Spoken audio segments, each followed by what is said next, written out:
AP ప్రభుత్వం రాష్ట్ర ప్రజలపై విద్యుత్ భారాన్ని తగ్గించడమే లక్ష్యంగా కీలక నిర్ణయాలు తీసుకుందన్నారు మంత్రి వాసంశెట్టి సుభాష్.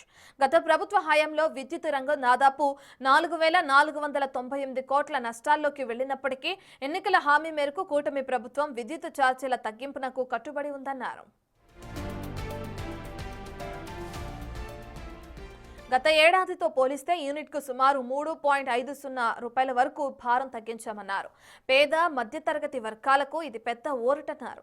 రాష్ట్రంలో సోలార్ అలాగే పునరుత్పాదక ఇంధన వనరులను ప్రోత్సహించడం ద్వారా విద్యుత్ ఖర్చులు తగ్గించేందుకు ప్రభుత్వం కృషి చేస్తుందని తెలిపారు మంత్రి. మిత్రులందరికీ నమస్కారం.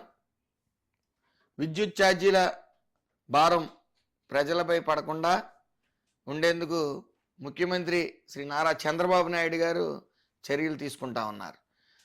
ముఖ్యమంత్రి శ్రీ నారా చంద్రబాబు నాయుడు గారి సారథ్యంలో కూటమి ప్రభుత్వం అధికారంలోకి వచ్చిన నాటి నుంచి సుపరిపాలన అందిస్తూ ప్రజల మన్నలను పొందుతూ ఉన్నారు. జగన్ రెడ్డి తన ప్రమాణ స్వీకారం రోజున విద్యుత్ ఛార్జీలు పూర్తిగా తగ్గిస్తామని ప్రగల్భాలు పలికారు. కానీ అధికారంలోకి వచ్చిన తర్వాత తన 5 ఏళ్ల అరాచక పాలనలో 9 సార్లు విద్యుత్ పెంచి దాదాపు 32,000 కోట్ల భారం ప్రజలపై మోపారు. అయితే విద్యుత్ కొనుగోలులో రాష్ట్ర ప్రజలు అనేక ఇబ్బందులకు గురై అయోమయమైన పరిస్థితిలో నెలకొనేలా చేశారు. విద్యుత్ కోతలతో రాష్ట్ర ప్రజలు అనేక ఇబ్బందులకు గురై ఏం చేయాలో తెలియని పరిస్థితిలో పడిపోయారు. కేవలం కమిషన్ల కోసం కక్కుతుపడి విద్యుత్ కొనుగోలు చేసి వారి జేబులు నింపుకున్నారు.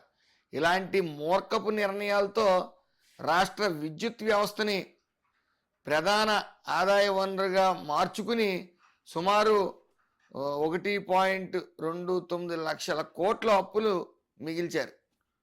2024 ఈ కూటమి ప్రభుత్వం అధికారంలోకి వచ్చిన తర్వాత ఈ విద్యుత్ వ్యవస్థని గాడిపెట్టేందుకు సంస్కరణ మొదలుపెట్టారు. అంతేకాకుండా రాష్ట్రంలో రెన్యూవబుల్ ఎనర్జీ అధిక ప్రాధాన్యత ఇస్తూ సోలార్ పవన్ విద్యుత్ ఏర్పాటు చేసే లక్ష్యంగా ప్రభుత్వం ముందుకు సాగుతూ ఉంది.